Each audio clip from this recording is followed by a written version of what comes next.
Sir, with your permission, I rise to lay on the table a copy each of the following papers, Hindi and English versions, under Article 281 of the Constitution, Report for 2026 to 2031, Volume 1, Main Report of the 16th Finance Commission. 2. Report for 2026-2031, Volume 2, Annexures of the 16th Finance Commission. Number 3, explanatory memorandum as to the action taken on the recommendations contained in the above report. Item number 2, माननीय वित्त मंत्री निर्मला सीतारमण जी।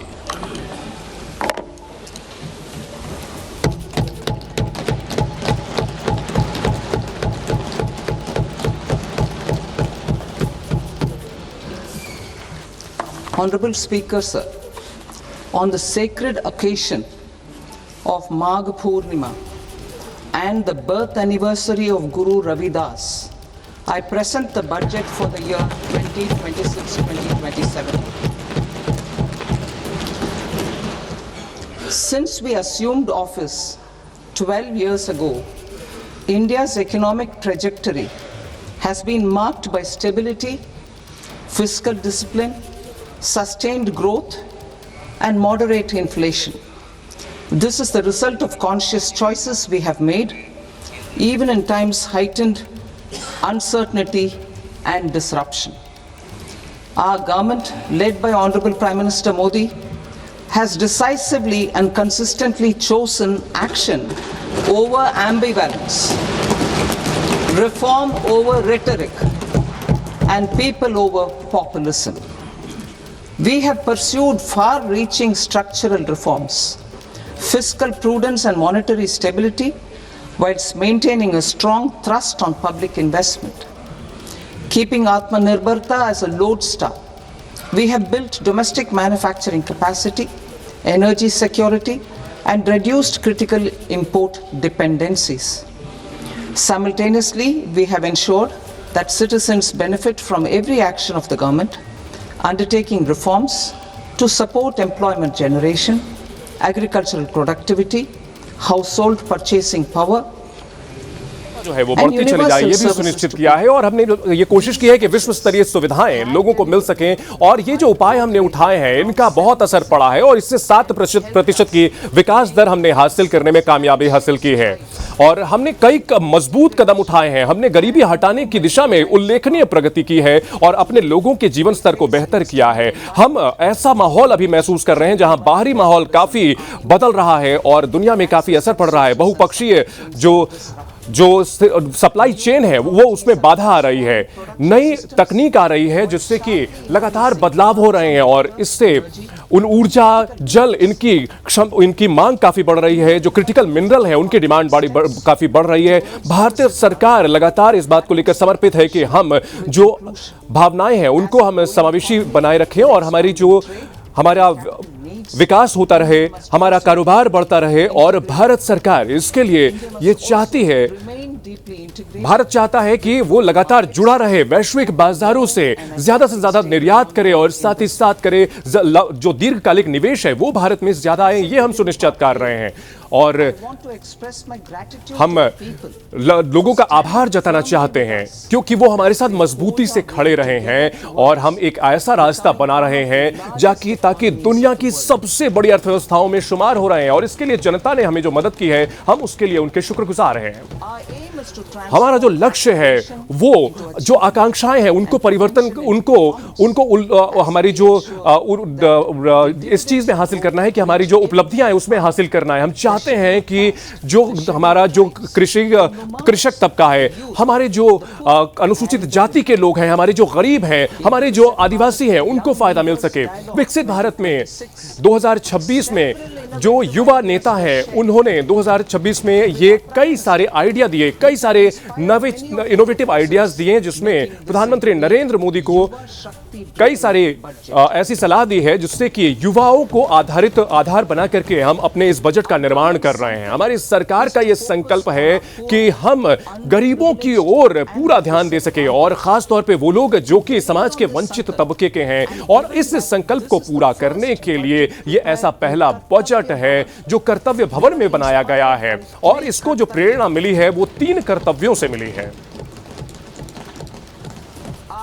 हमारा पहला कर्तव्य यह है कि हम अर्थव्यवस्था को काफी तेजी से आगे बढ़ाएं, हम अपने आर्थिक विकास दर को आगे बढ़ाएं और अपनी प्रतिस्पर्धा को, क्षमता को काफी बढ़ाएं, और हम अपने जो वैश्विक अभी माहौल है वो उथल पुथल वाला है उसमें हम टिके रहें।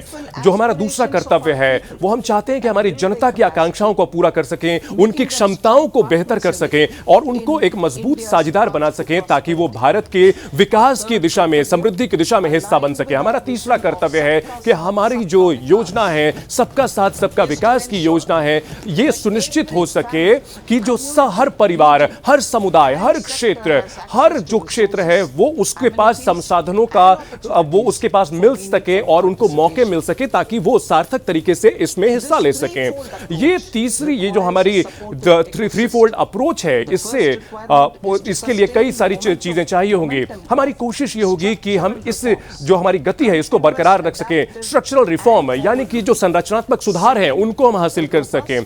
हम कोशिश करेंगे कि एक मजबूत और टिकाऊ वित्तीय क्षेत्र यानी फाइनेंशियल सेक्टर को बना सके, ताकि जो हमारी जो बचत है उसको अच्छी तरह से लागू कर सके, हमारे जो पूंजी है उसको सही तरीके से इस्तेमाल कर सके। इसके अलावा तीसरी जो बेहतरीन तकनीक है उसका हम इस्तेमाल करेंगे। एआई का हम इस्तेमाल इस तरह से करेंगे कि जिसका ज्यादा से ज्यादा फायदा होगा हमारे शासन में। रिफॉर्म एक्सप्रेस, देखिए, रिफॉर्म एक्सप्रेस यानी सुधार की जो गति है उसको हम तेज करना चाहते हैं। हमने विस्तृत सुधार लागू किए हैं ताकि रोजगार के मौके बढ़े, उत्पादकता बढ़े और साथ ही साथ विकास दर तेजी से बढ़े। प्रधानमंत्री नरेंद्र मोदी ने जिस तरह से ऐलान किया था 2025 में स्वतंत्रता दिवस पर जो ऐलान किया था, 350 सुधार लागू किए जा चुके हैं। इसमें जीएसटी को सरलीकृत करने का सुधार शामिल है। इसके अलावा लेबर कोड को भी नोटिफाई किया गया है और साथ साथ जो इक्वालिटी कंट्रोल ऑर्डर है उसको तर्कसंगत बनाया गया है। हमने उच्च स्तरीय कमेटियों का गठन किया गया है और साथ ही साथ इसके अलावा जो केंद्र सरकार है वो राज्य सरकारों के साथ मिलकर काम कर रही है, ताकि नियामकों को कम किया जा सके, अनुपालन की यानी कि कंप्लायंस की जो चीजें हैं उसको कम किया जा सके। हमने जो रिफॉर्म एक्सप्रेस चलाई है ये बहुत तेजी से आगे बढ़ रही है और ये अपनी गति को बरकरार रखेगी और इसको मदद करेगी ताकि हम अपना कर्तव्य पूरा कर सके। अब मैं इसके ऊपर आगे बढ़ना चाहूंगी जो इसमें प्रस्ताव दिए जा रहे हैं। हमारे पहले कर्तव्य के तहत हम ये चाहते हैं कि अर्थव्यवस्था की जो दर है उसको बेहतर बनाए रखे सके। हम 6 जगहों पर दखलंदाजी, इंटरवेंशन की बात हम करेंगे। पहला, हम चाहते हैं कि मैन्युफैक्चरिंग यानी विनिर्माण को आगे बढ़ाएं और इसमें 7 जो सेक्टर हैं उस पर हमारा फोकस रहेगा। ये रणनीतिक सेक्टर्स हैं। और दूसरी चीज, जो हमारे इंडस्ट्रियल सेक्टर है, हमारे पुराने जो सेक्टर है उनको फिर से पुनर्मजबूत करना। हम चाहते हैं कि जो हमारे एमएसएमई से यानी छोटे और मध्यम उद्योग हैं उनको मजबूत करें। साथ ही साथ हमारा इंफ्रास्ट्रक्चर यानी कि आधारभूत जो सांचा है उसको और मजबूत करें। और हम ये सुनिश्चित करना चाहते हैं कि हम जो है सुरक्षा और जो अपनी सारी चीजें जो सुरक्षा है उसको हम मजबूत करें और साथ ही साथ आर्थिक क्षेत्रों को मजबूत करें। मैन्युफैक्चरिंग इन 7 जो फ्रंटियर सेक्टर है, जो मजबूत सेक्टर है, उस पर हम बोलना चाहेंगे कि biopharma strategy for health advancement, and innovation. India's disease burden is observed to be shifting towards देखिए, भारत के ऊपर जो जिम्मेदारियां हैं, भारत की चुनौतियां बढ़ जाती हैं बीमारियों से, जैसे कि डायबिटीज, कैंसर और ऑटो इम्यून जो बीमारियां होती हैं, इससे समस्या बढ़ जाती है। इसमें जो बायोलॉजिकल मेडिसिन हैं वो बेहतर होती हैं, वो लोगों के जीवन को बढ़ाती हैं। और भारत को हम चाहते हैं कि बायोफार्मा मैन्युफैक्चरिंग हब के तौर पर हम डेवलप करें और इसके लिए इस कदम के लिए हम बायोफार्मा शक्ति को हम प्रस्ताव देते हैं और इसके लिए 10,000 करोड़ रुपए को हम प्रस्तावित कर रहे हैं अगले 5 साल के लिए। और इससे ऐसा इकोसिस्टम यानी माहौल बनेगा जिससे कि जो घरेलू मौके पर, घरेलू फ्रंट पर उत्पादन बढ़ेगा। बायो फार्मा पर हमारा फोकस रहेगा। इसमें 3 नए नेशनल इंस्टीट्यूट बनाए जाएंगे, फार्मास्यूटिकल एजुकेशन और रिसर्च से जुड़े हुए जो नाइपर्स हैं इनकी स्थापना की जाएगी। और साथ साथ अभी जो हमारे पास 7 जो मौजूदा हैं उनको बेहतर बनाया जाएगा। इसके साथ साथ हम 1000 से ज्यादा ऐसे साइट्स बनाएंगे जो कि फिलहाल जुड़े हुए हैं, और ये हमारी केंद्रीय जो ड्रग ऑर्गेनाइजेशन है उनके स्तर को ये मैनेज कर सके और तय समय पर इसको डिलीवर कर सके। और इसके लिए हम वैज्ञानिक तरीके से हम इसकी निगरानी करेंगे, ये सुनिश्चित करेंगे। भारत का जो सेमीकंडक्टर मिशन है, ये 1.0 जो हमारा था, हमने अपनी क्षमताओं को सेमीकंडक्टर के क्षेत्र में बढ़ाया है और इस पर हम आगे और बढ़ेंगे। और हमने ISM 2.0 की शुरुआत की है ताकि हम ऐसे उपकरण बना सकें जो भारतीय IP और जो हमारी जो सप्लाई चेन है उसको हम मजबूत कर सकेंगे, और हमारी जो इंडस्ट्री है वो इसकी अगुवाई करेगी ताकि ऐसी तकनीक बन सके और ऐसा हमारे पास कुशल वर्कफोर्स उपलब्ध हो सके। और अगर इलेक्ट्रॉनिक्स की बात की जाए तो जो उपकरण बनाने की क्षमता है, इसके लिए 22,919 करोड़ रुपए के लिए आवंटन हमने किया हुआ है और इसका हमने लक्ष्य 2 गुना कर दिया है। हम इसको बढ़ाने का प्रस्ताव दे रहे हैं। हमारा जो आवंटन जो है हम 40,000 करोड़ कर रहे हैं ताकि हमने जो ये कदम बढ़ाए हैं इसको और बेहतर तरीके से इनका दोहन किया जा सके, बेहतर और किया जा सके। हमारी जो योजना है रेयर अर्थ परमानेंट मैग्नेट्स, यानी कि बहुत ही ये जो मुश्किल से उपलब्ध होने वाले मैग्नेट्स हैं उसको हम आगे बढ़ाने के लिए हम प्रस्ताव दे रहे हैं कि जो हमारे खनिज वाले जो राज्य हैं, उड़ीसा, केरल, आंध्र प्रदेश और तमिलनाडु, वहां पर हम रेयर अर्थ कॉरिडोर बनाएंगे ताकि वहां पर खनन को बढ़ावा मिले, वहां पर रिसर्च को बढ़ावा मिले, मैन्युफैक्चरिंग यानी उत्पादन को बढ़ावा मिले। हम चाहते हैं कि राष्ट्रीय हमारा जो केमिकल जो की क्षमता है वो बढ़े और हम अपने घरेलू ही आधार पर हम घरेलू उत्पादन कर सकें, आयात पर निर्भरता हमारी कम हो। इसके लिए हम चाहते हैं कि हमारे राज्यों को हम आगे बढ़ाएं और 3 डेडिकेटेड केमिकल पार्क्स बनाए जाएंगे। हम इसे क्लस्टर के आधार पर बनाएंगे। हम चाहते हैं कि जो कैपिटल गुड्स है यानी पूंजीगत जो कच्चा माल है,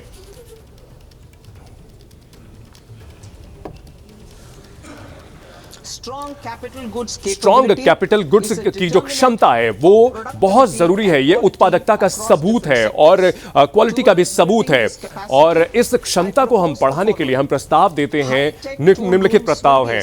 हाईटेक टूल रूम्स की स्थापना की जाएगी और जो सार्वजनिक परिवहन सार्वजनिक सेक्टर है वो स्थापित करेगा और सार्वजनिक क्षेत्र इसमें ये करेगा, और ये 2 जगहों पर स्थापित किया जाएगा ताकि बड़े पैमाने पर उच्च स्तरीय कंपोनेंट्स की स्थापना की जा सकेगी और बहुत कम कीमत पर इसकी स्थापना की जा सकेगी। इसके अलावा दूसरी चीज, हम चाहते हैं कि कंस्ट्रक्शन और इंफ्रास्ट्रक्चर के इक्विपमेंट्स यानी जो उपकरण होते हैं उसको हम बेहतर कर सकें और इसे भी हम घरेलू स्तर पर ही इसका निर्माण कर सकें, ये सुनिश्चित करेंगे। और तकनीकी तौर पर इसे हम काफी उन्नत रखेंगे CIE के जरिए।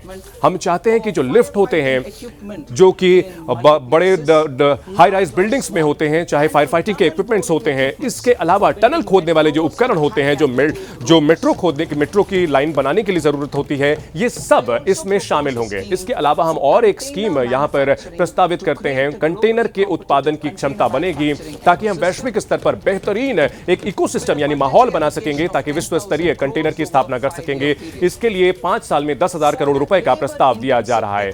हम अगर बात की जाए टेक्सटाइल सेक्टर जहां पर मजदूरों को बड़े पैमाने पर रोजगार मिलता है, हम एक ऐसा प्रोग्राम इंटीग्रेटेड यानी समेकित प्रोग्राम बनाना चाहते हैं जिसमें पहला फाइबर राष्ट्रीय फाइबर स्कीम होगी जहां पर जूट और नेशनल फाइबर स्कीम होगी। इसके अलावा मनुष्यों द्वारा बनाए जाने वाले फाइबर होंगे। एक रोजगार योजना भी होगी जो कि टेक्सटाइल्स के जरिए आगे बढ़ेगी और हम चाहते हैं कि जो तकनीक है उसको बेहतर किया जा सके और साथ ही जो कॉमन टेस्टिंग सर्टिफिकेट सेंटर बनाए जाएंगे। तीसरे की अगर बात की जाए तो राष्ट्रीय हैंडलूम और हैंडीक्राफ्ट प्रोग्राम बनाया जाएगा ताकि हमारा जो मौजूदा स्कीम का स्ट्रक्चर है वो भी इसमें जुड़ सके और हम इसके लिए हम चाहेंगे कि हमारे जो मजदूर हैं, हमारे जो कारीगर हैं, उनको मदद मिल सके। हम चाहते हैं कि वैश्विक तौर पर जो हमारी तकनीक की क्षमता है उसको और बढ़ाएं। समर्थ 2.0 की शुरुआत की जा रही है, और ताकि जो हमारी टेक्सटाइल की क्षमता है उसको बेहतर किया जा सके। इसको हम अपने इंडस्ट्री और हमारे जो दूसरे एक्सपर्ट्स हैं उनको हम इसके साथ जोड़ेंगे। इसके अलावा हम ये बताना चाहेंगे कि एक मेगा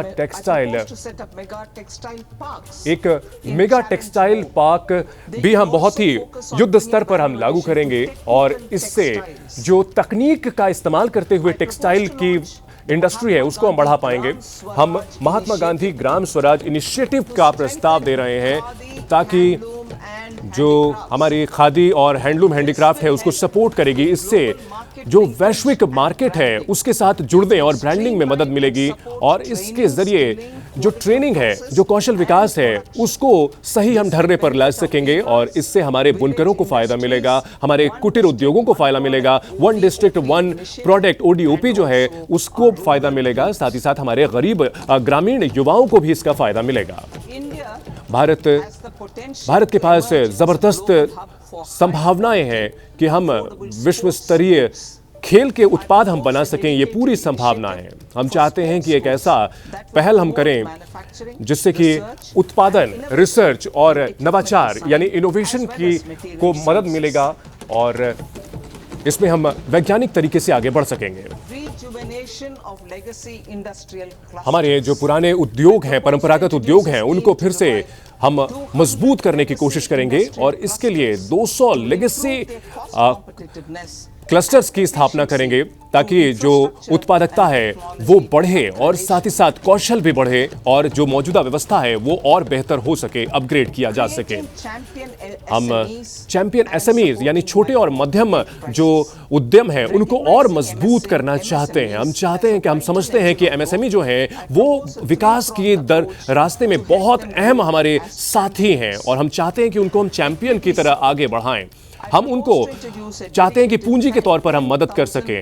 हम 10,000 करोड़ SME ग्रोथ फंड की स्थापना का हम प्रस्ताव दे रहे हैं ताकि भविष्य में और चैंपियन ऐसे हम तैयार कर सकें, और जो ऐसे उद्यम हैं उनको हम चाहते हैं ज्यादा से ज्यादा आर्थिक फायदा हो सके, और हम इसके लिए एक क्राइटेरिया भी स्थापित करेंगे। इसके अलावा हम और प्रस्ताव दे रहे हैं कि एक सेल्फ रिलायंट इंडिया फंड की स्थापना होगी 2021 में, जो किया गया था 2000 करोड़ की स्थापना से, ताकि जो बिल्कुल छोटे सूक्ष्म उद्यम हैं उनको भी पूंजी मिल सके।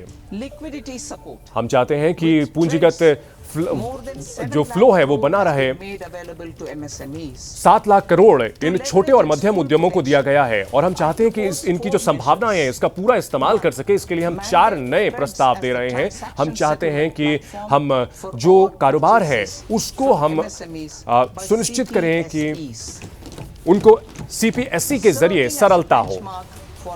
हम चाहते हैं कि जो दूसरे कॉर्पोरेट हैं उनके लिए ये एक मानक का काम करें, स्टैंड बेंचमार्क का काम करें। हम चाहते हैं कि उनको और सपोर्ट दिया जाए, उनको इनवॉइस डिस्काउंटिंग में मदद मिले। इसके अलावा तीसरा, हम चाहते हैं कि जो जिम की इंडस्ट्री है उसको भी हम कारोबार से जोड़ना चाहते हैं ताकि MSME के जरिए सरकार खरीद कर सके और उनको आसानी से और कम कीमत पर पूंजी मिल सके।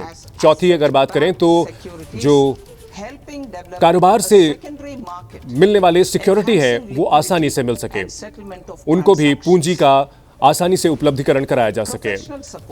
हम प्रोफेशनल सपोर्ट देना चाहते हैं। सरकार की कोशिश होगी कि वो ICAI, ICSI और ICMAI के जरिए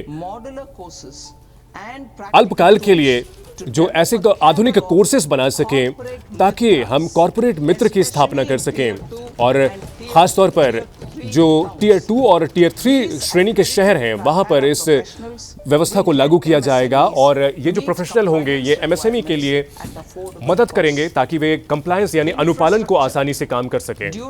हम इंफ्रास्ट्रक्चर यानी आधारभूत संरचना को हमने पिछले दशक में काफी ध्यान दिया है और हमने कई कदम उठाए हैं, और हमने जो सार्वजनिक ढांचा है, सार्वजनिक इंफ्रास्ट्रक्चर को बहुत मजबूत किया है।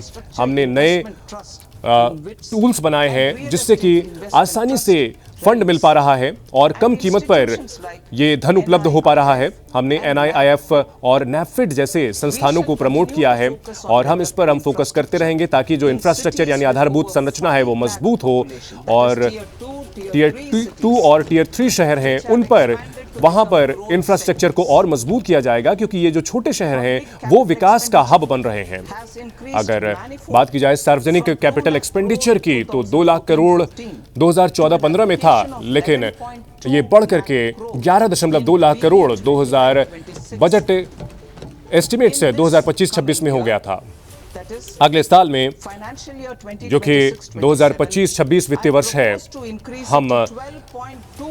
हम इसे कैपिटल एक्सपेंडिचर को 12.2 लाख करोड़ बना रहे हैं और ताकि जो हमने गति हासिल की है, मोमेंटम हासिल किया है, वो बना रहे।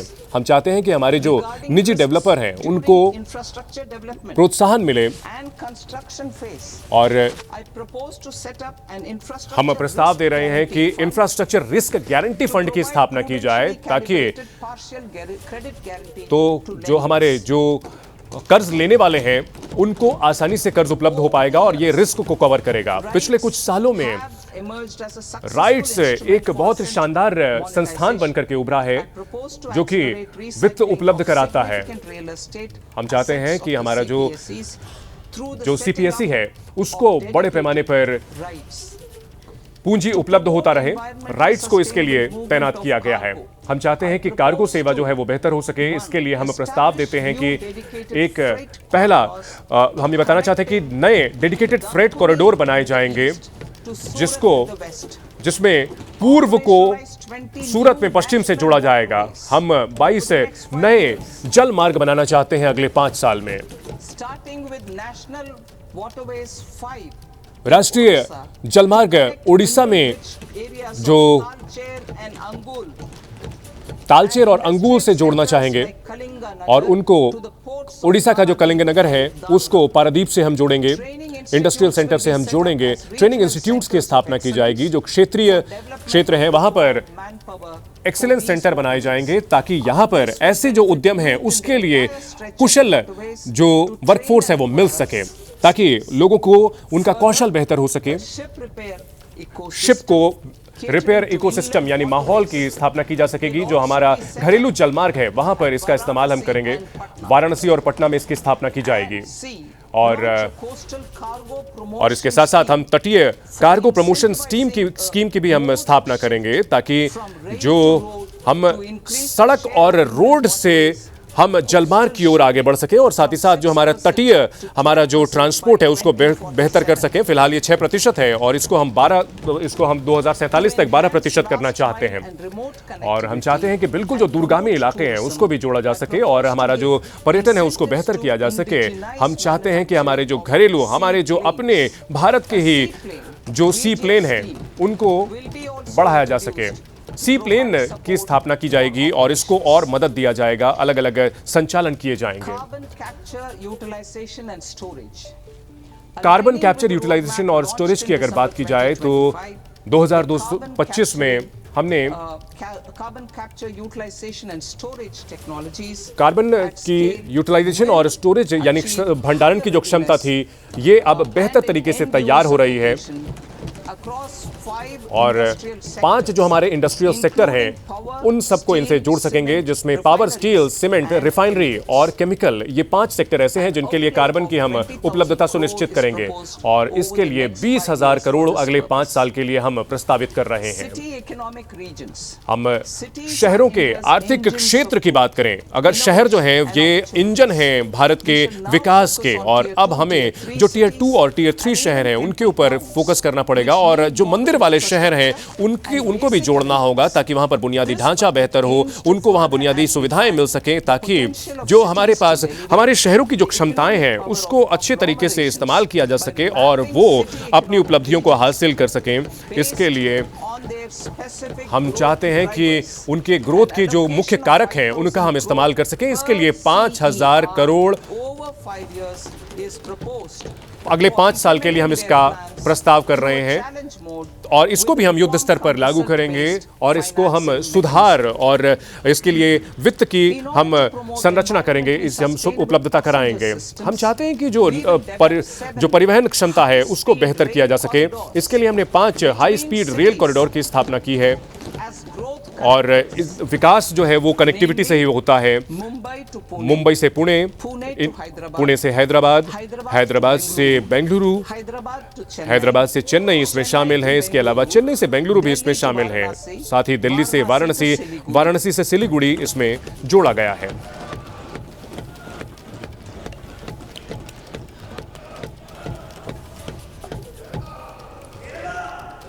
फाइनेंशियल सेक्टर, हम वित्तीय क्षेत्र की अगर बात करें तो भारतीय जो बैंकिंग सेक्टर है वो बहुत मजबूत है, उनका बैलेंस शीट बहुत मजबूत है और उनकी जो उनका मुनाफा है वो काफ़ी बड़ा है, उनकी जो संपत्ति है उनकी वो काफ़ी बेहतर हुई है और 98% से ज़्यादा जो देश के गांव हैं वहां पर बैंकिंग सुविधाएं उपलब्ध हो चुकी है। और ऐसे समय में हम भविष्य के हिसाब से हम अब नए कदम उठा सकते हैं और नई तैयारियां कर सकते हैं और सुधार के आधार पर हम आगे विकास हासिल कर सकते हैं। हम यहाँ पर प्रस्ताव देते हैं कि एक उच्च स्तरीय कमेटी का गठन किया जाए बैंकिंग को लेकर के और बैंकिंग के जरिए विकसित भारत बनेगा और ये इसके लिए कुछ स्तरीय कमेटी का गठन किया जा रहा है ताकि विस्तृत तरीके से इस सेक्टर का हम पुनर्मूल्यांकन कर सकें, यानी रिव्यू कर सकें और इससे भारत का जो अगले स्तर का जो विकास होना है उसके साथ ये मजबूती से जुड़ सके। हम वित्तीय हम स्थिरता चाहते हैं और जो भी हमारे ग्राहक हैं उनकी सुरक्षा सुनिश्चित करना चाहते हैं।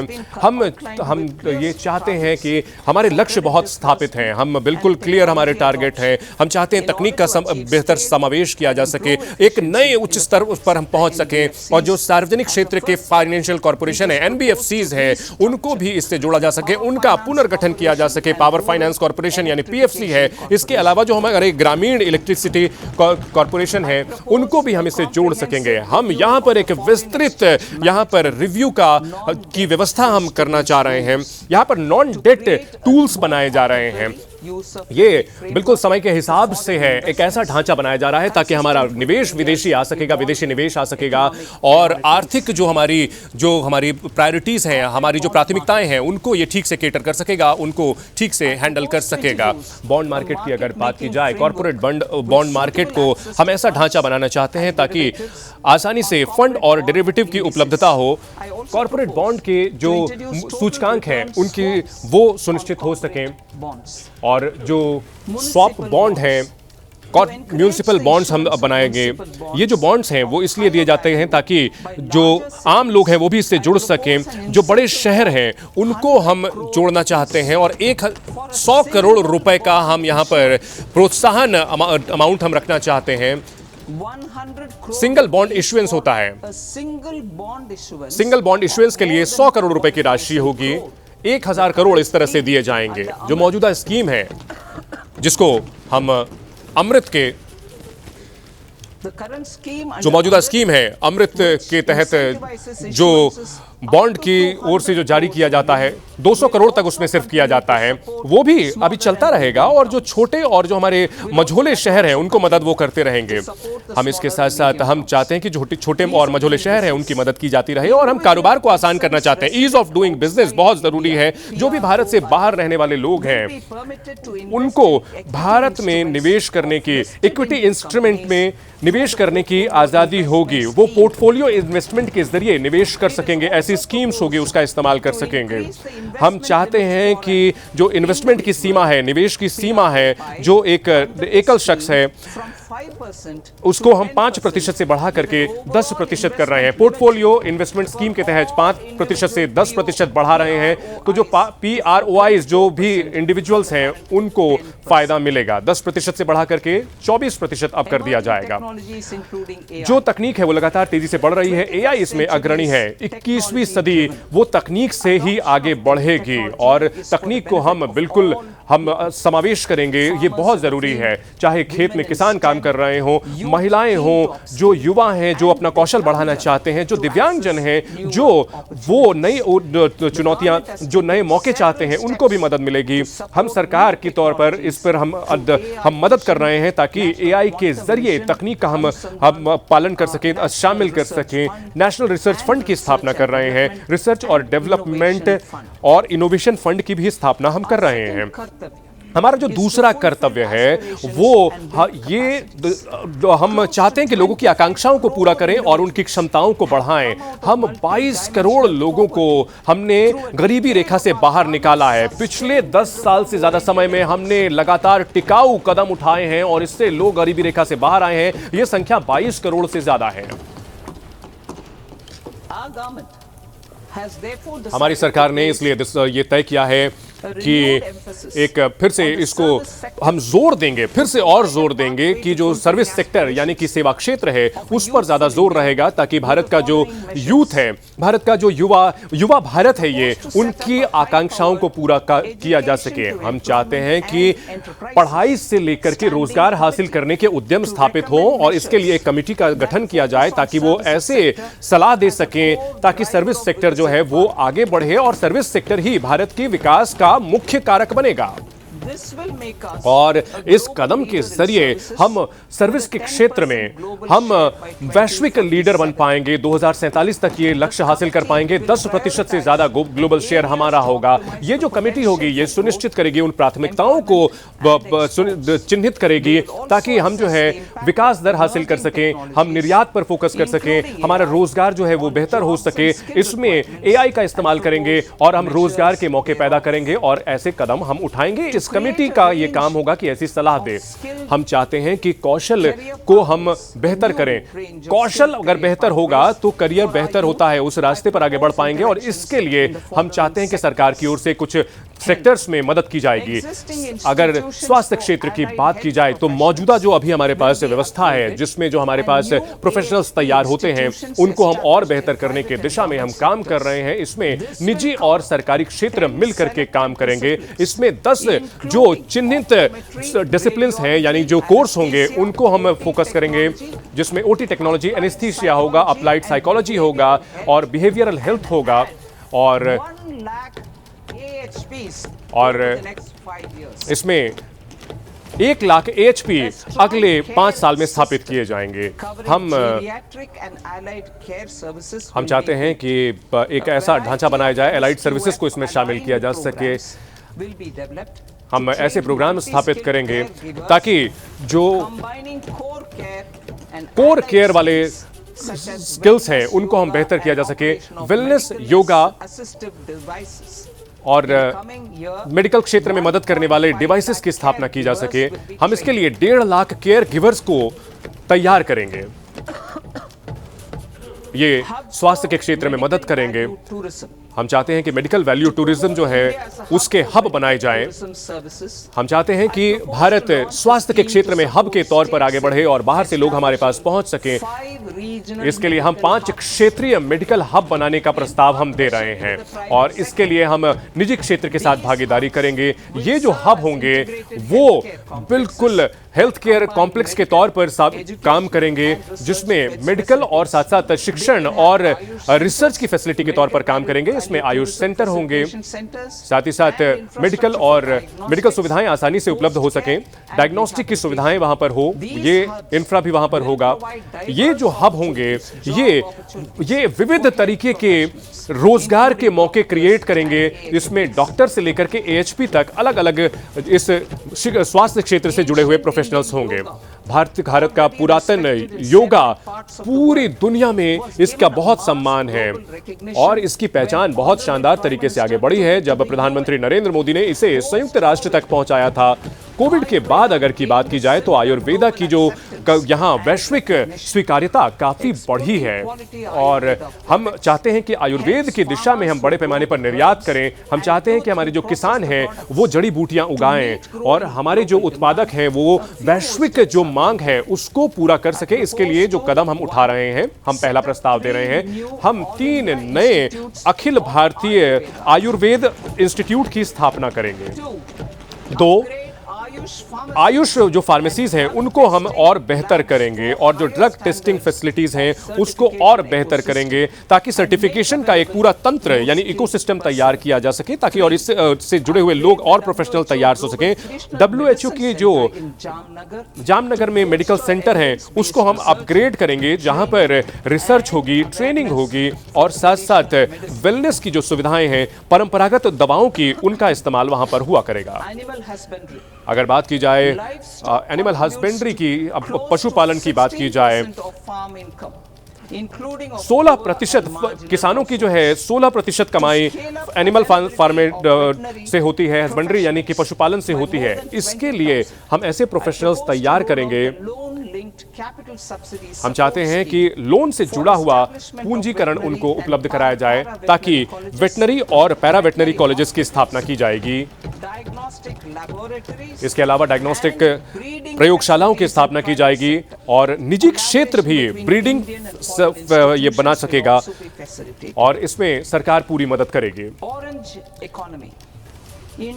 ऑरेंज इकोनॉमी की अगर बात की जाए तो गेमिंग कॉमिक्स सेक्टर काफी तेजी से आगे बढ़ रहा है। ये एक बहुत तेजी से बढ़ता हुआ क्षेत्र है और यहाँ 20 लाख से ज्यादा प्रोफेशनल्स की जरूरत 2030 तक पड़ेगी और हम इसके लिए प्रस्ताव दे रहे हैं कि हम इसमें जो मदद देंगे, हम चाहते हैं कि Indian institute of creative technology की स्थापना मुंबई में की जाएगी और यहां पर कंटेंट क्रिएटर लैब्स की स्थापना की जाएगी।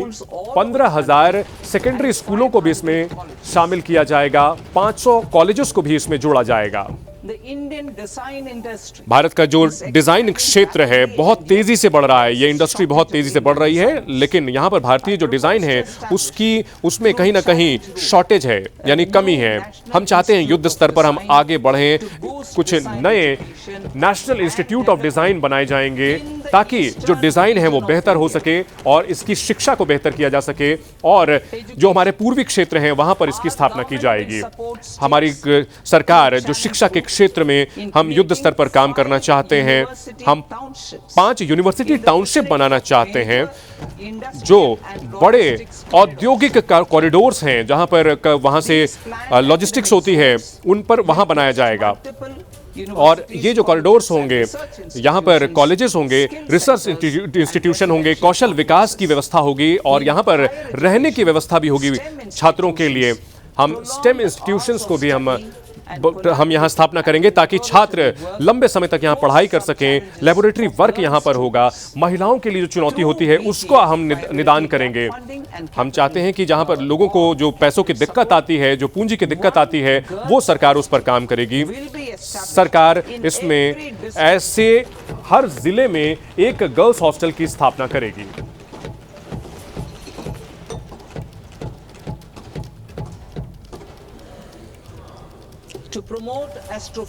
हम एस्ट्रोफिजिक्स को बढ़ाना चाहते हैं, हम ज्योतिष विज्ञान को बढ़ाना चाहते हैं। हमारे पास एक बहुत बड़ा अनुभव है। हम चाहते हैं कि टेलीस्कोप यानी अंतरिक्ष में देखने के लिए जो सुविधाएं होती हैं उसको हम बेहतर करेंगे। लार्ज सोलर टेलीस्कोप की स्थापना होगी, सोलर टेलीस्कोप की स्थापना की जाएगी, हिमालय टेलीस्कोप की स्थापना की जाएगी और कई सारे जो हम पर्यटन क्षेत्र को भी आगे बढ़ाना चाहते हैं क्योंकि पर्यटन जो है वो रोजगार के क्षेत्र में बड़ी अहम भूमिका निभाता है और इससे विदेशी मुद्रा आती है, स्थानीय जो अर्थव्यवस्था होती है वो बेहतर होती है। इसके लिए हम प्रस्ताव देते हैं कि नेशनल इंस्टीट्यूट ऑफ हॉस्पिटैलिटी का हम प्रस्ताव दे रहे हैं। तो अभी जो मौजूदा होटल मैनेजमेंट के काउंसिल हैं इनको और बेहतर किया जाएगा ताकि हमारे पर्यटन उद्योग बेहतर हो सके और ये एक पुल का काम करेगा। पढ़ाई और पढ़ाई के साथ साथ रोजगार मिल सके और सरकार इसमें भूमिका निभा सके, ये सुनिश्चित करेगा। हम चाहते हैं कि पायलट स्कीम की स्थापना की जाए ताकि 10,000 गाइड तैयार हो सकें, खास तौर पर जो चिन्हित जो हमारे प्रमुख पर्यटन स्थल है वहां पर, और 12 हफ्ते के ट्रेनिंग के बाद ऐसे गाइड तैयार हो सकेंगे और हमारे इंडियन इंस्टीट्यूट ऑफ मैनेजमेंट इसमें साझेदार होंगे। राष्ट्रीय जो to digitally document all हम places of significance. हम चाहते हैं कि जो भी अहम चीजें हैं उनको हम डिजिटलाइज कर सकें, उनके जो एरियाज हैं उनके दस्तावेजों को हम डिजिटलाइज कर सकें। और ये जो पूरी व्यवस्था है इससे एक नया माहौल बनेगा, एक रोजगार के मौके बनेंगे। जो स्थानीय रिसर्चर्स हैं, जो हमारे इतिहासकार हैं, उनको भी इससे जोड़ा जाएगा, उनको फायदा होगा। भारत के पास वो संभावनाएं हैं कि पूरी दुनिया को विश्व स्तरीय हम ट्रैकिंग और हाइकिंग का अनुभव उपलब्ध करा सकते हैं। और हम जो पर्यावरण के हिसाब से जो अच्छे माउंटेन ट्रेकिंग इंस्टीट्यूट है, हिमाचल प्रदेश, उत्तराखंड और जम्मू कश्मीर जो पहाड़ी राज्य हैं, वहां पर ऐसे इंस्टीट्यूट की स्थापना करेंगे। और साथ ही जो ईस्टर्न घाट के अराकू वैली और वेस्टर्न घाट का जो वैली है वहां भी इनका हम इस्तेमाल कर सकते हैं, जहां ट्रैकिंग का इस्तेमाल हो सकता है। जो तटीय इलाके हैं उड़ीसा के, केरल के और कर्नाटक के, उनको हम चिन्हित कर रहे हैं। बर्ड वॉचिंग के जो इलाके हैं वो आंध्र प्रदेश और तमिलनाडु के बॉर्डर पर है, उनको हम विकसित करने का काम करेंगे। प्रधानमंत्री नरेंद्र मोदी के लीडरशिप में हम बिग कैट अलायंस की हमने 2024 में स्थापना की थी, यानी कि हमारे जो बिग कैट समिट, यानी कि जो हमारे बाघ हैं, हमारे जो शेर हैं, उनको हमने फोकस में लाया था। और इसमें 95 देशों ने हिस्सा लिया और मिल करके हमने इनके संरक्षण की दिशा में कदमों पर चर्चा की है। हम चाहते हैं कि सांस्कृतिक जो हमारा पर्यटन है उसको हम बढ़ाएं।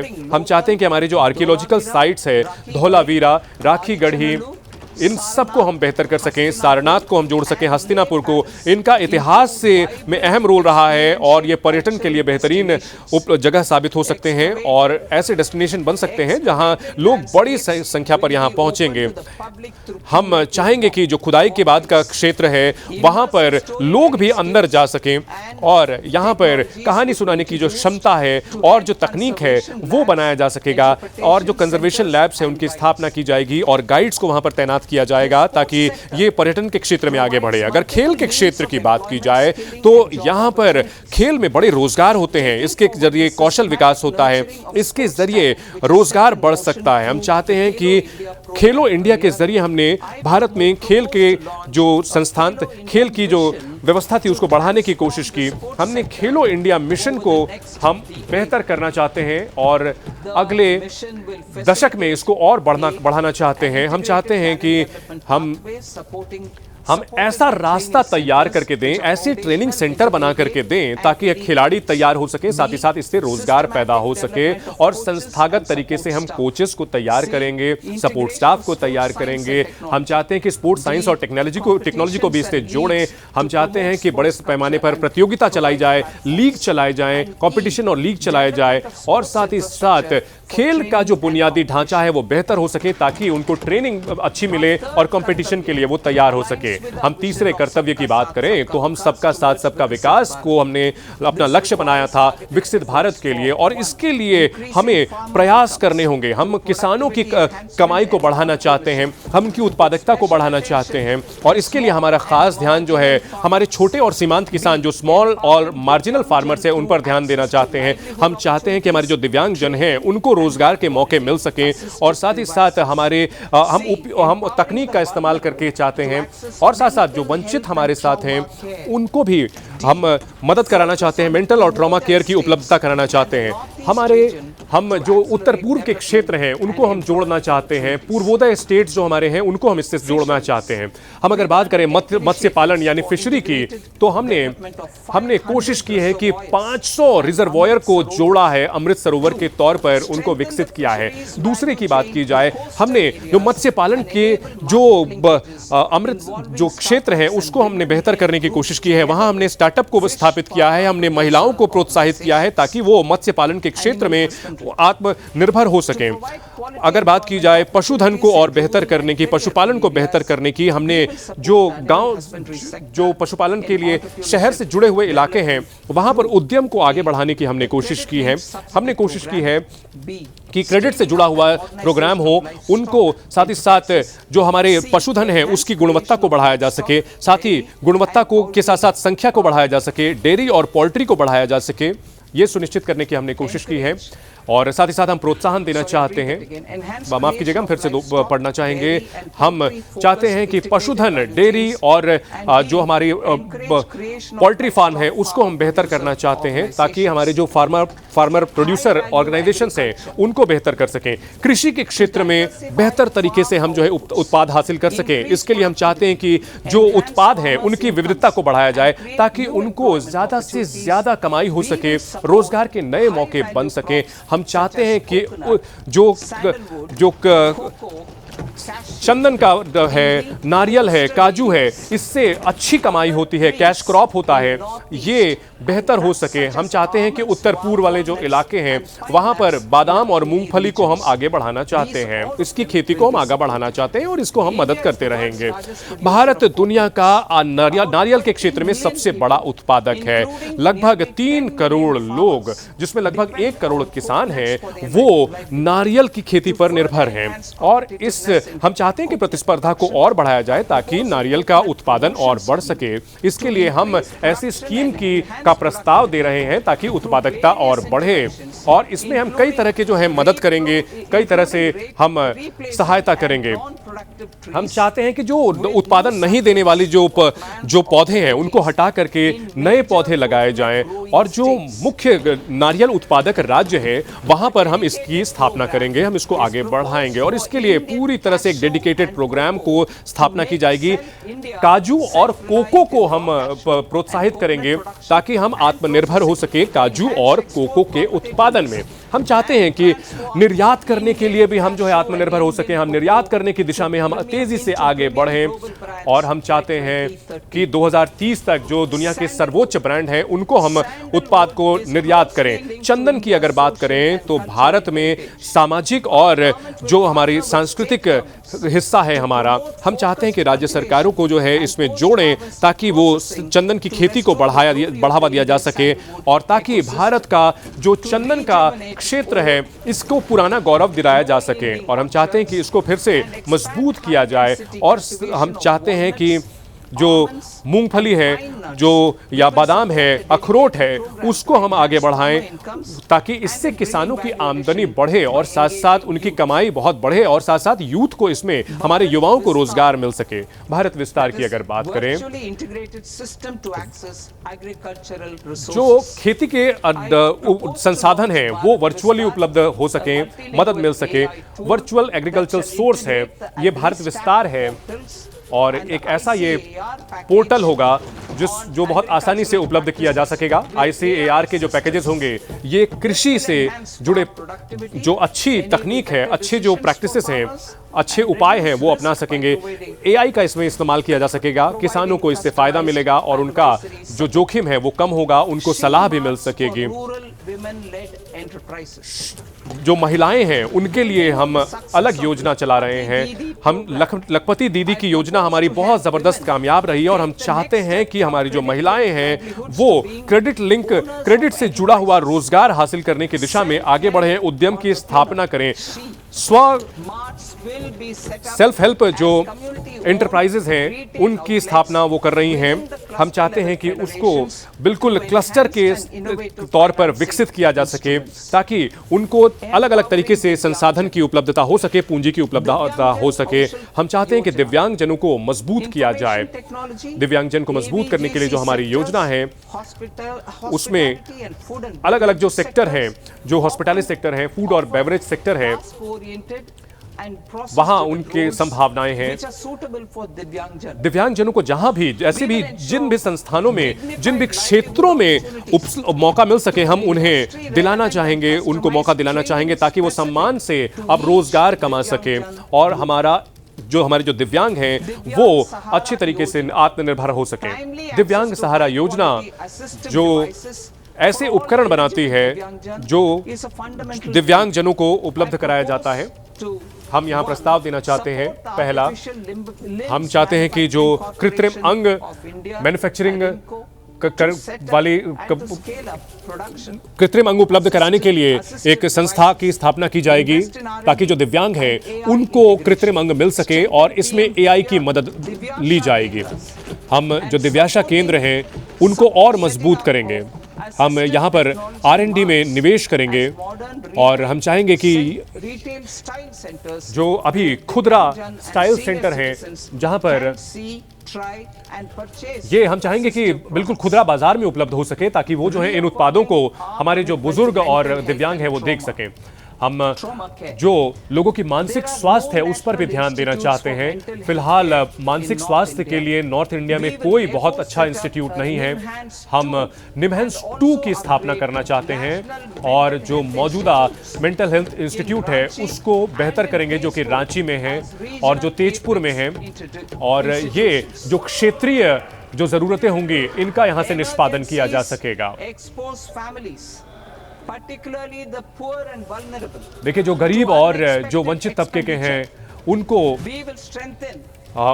उन परिवारों को मदद करना चाहते हैं और हम उनके मदद के लिए क्षमताओं को हम बढ़ाना चाहते हैं। जो जिला अस्पताल हैं वहां पर इमरजेंसी और ट्रॉमा केयर सेंटर को बढ़ावा देंगे, उनका विस्तार करेंगे। हम पूर्वोदय स्टेट्स पर ध्यान देना चाहते हैं, साथ ही साथ उत्तर पूर्व के रीजन पर फोकस करना चाहते हैं। पूर्वोदय को लेकर हम ईस्ट कोस्ट इंडस्ट्रियल कॉरिडोर की प्रस्तावना दे रहे हैं ताकि दुर्गापुर बेहतर तरीके से जुड़ सके, 5 टूरिस्ट डेस्टिनेशन बनाए जा सके, 5 पूर्वोदय राज्यों में इनकी स्थापना की जाएगी और 4000 ई बसेस को वहां पर तैनात किया जाएगा। उत्तर पूर्वी जो रीजन है उन पर हम खास ध्यान दे रहे हैं। हमारा जो उत्तर पूर्व का रिजाना है वो हमारे सांस्कृतिक विविधता का वो खास क्षेत्र है। वज्रायन महायान बौद्ध क्षेत्र के जो शाखाएं हैं उनका केंद्र है। अरुणाचल प्रदेश में बुद्धिस्ट सेंटर स्थापित किए जाएंगे।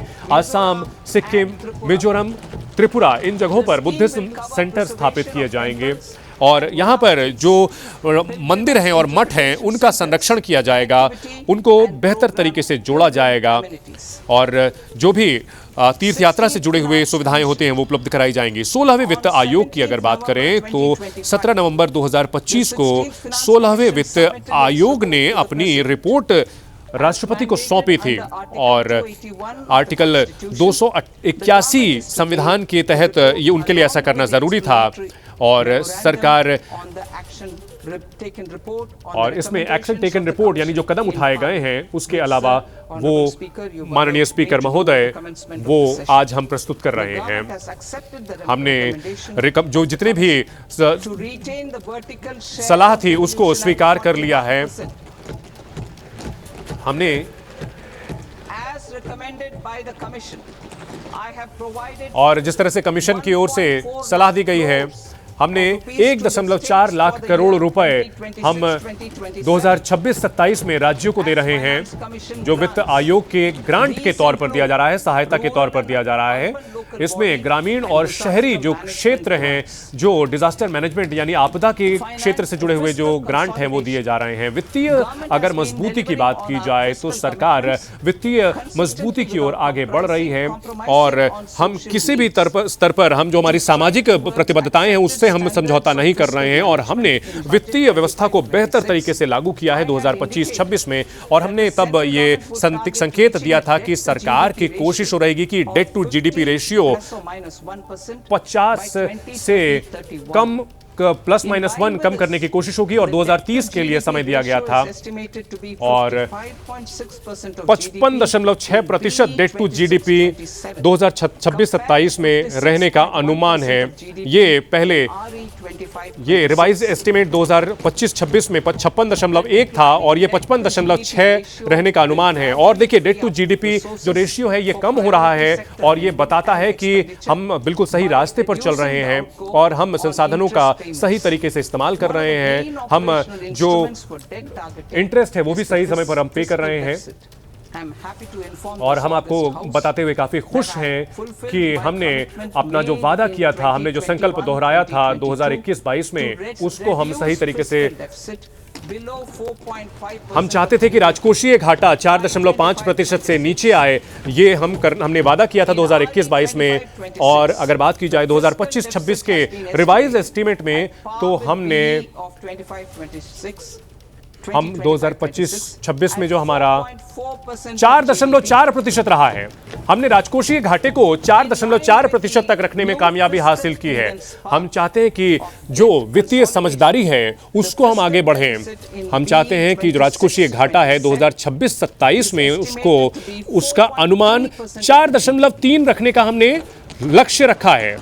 2025-26 में ये 4.4 रहा है और इसे आगे घटाकर 4.3 रखने का हमने 2026-27 में यहां प्लान किया है। अगर संशोधित अनुमान यानी रिवाइज एस्टिमेट्स की अगर बात की जाए तो 34 लाख करोड़ है जो हमने प्राप्तियां हासिल की हैं, जिसमें टैक्स में हमने 26.7 लाख करोड़ रुपए हासिल किए हैं। कुल खर्च की अगर बात की जाए तो 49.6 लाख करोड़ रुपए है, जिसमें जो कैपिटल एक्सपेंडिचर यानी पूंजीगत व्यय है वो 11 लाख करोड़ रुपए रहा है। अगर बात की जाए बजट एस्टिमेट्स 2026-27 की, तो 2026-27 वित्त वर्ष की अगर बात की जाए तो नॉन डेट रिसिप्ट जो है वो 36.5 लाख करोड़ रुपए रखने का अनुमान लगाया गया है और 53.5 लाख करोड़ रुपए खर्च का अनुमान लगाया गया है। 28.7 लाख करोड़ रुपए और जो भी राजकोषीय घाटा होगा इसके लिए हम मार्केट से कर्ज लेंगे। डेटेड सिक्योरिटीज होंगी यानी तारीख के हिसाब से सिक्योरिटी होगी, इसमें हम 11.7 लाख करोड़ रुपए लेंगे। और इसके अलावा जो बचा हुआ वित्त है वो हम छोटी बचत से हम हासिल करेंगे। अगर ग्रॉस मार्केट बोरोइंग की बात की जाए, कर्ज की बात की जाए, तो ये 17.2 लाख करोड़ रुपए होगा। और अब हम पार्ट बी की ओर बढ़ते हैं। पार्ट बी की अगर बात की जाए और ये डायरेक्ट टैक्सेस यानी प्रत्यक्ष कर की अगर बात की जाए, माननीय स्पीकर महोदय, हम यहां पर प्रस्ताव देना चाहते हैं प्रत्यक्ष कर के लिए। नए इनकम टैक्स कानून की हम बात करें, जुलाई 2024 में हमने ऐलान किया था कि एक विस्तृत हमने रिव्यू का ऐलान किया था। 1961 के जो कानून थे उनका किया गया था और 2025 में राष्ट्रीय इनकम टैक्स एक्ट की हमने ऐलान किया था और ये 1 अप्रैल 2026 से लागू हो जाएगा और सरलीकृत किया गया है और इनकम टैक्स के नियम और सरल बनाए गए हैं। अब जो टैक्स पेयर हैं उनको पर्याप्त समय मिलेगा ताकि जो भी जरूरतें हैं वो पूरी कर सकें। फॉर्म को भी नए सिरे से परिभाषित किया गया है, रीडिजाइन किया गया है ताकि आम लोगों को फायदा हो सके, उनको कोई तकलीफ ना हो। हम चाहते हैं कि लोगों को जीवन आसान हो। हम चाहते हैं कि मोटर एक्सीडेंट क्लेम में किसी भी ट्रिब्यूनल की ओर से जो भी इंटरेस्ट दिया जाता है, जो भी किसी भी तरह का वो अगर मान लीजिए इंटरेस्ट देते हैं तो वो टैक्स में उसको छूट मिलेगी।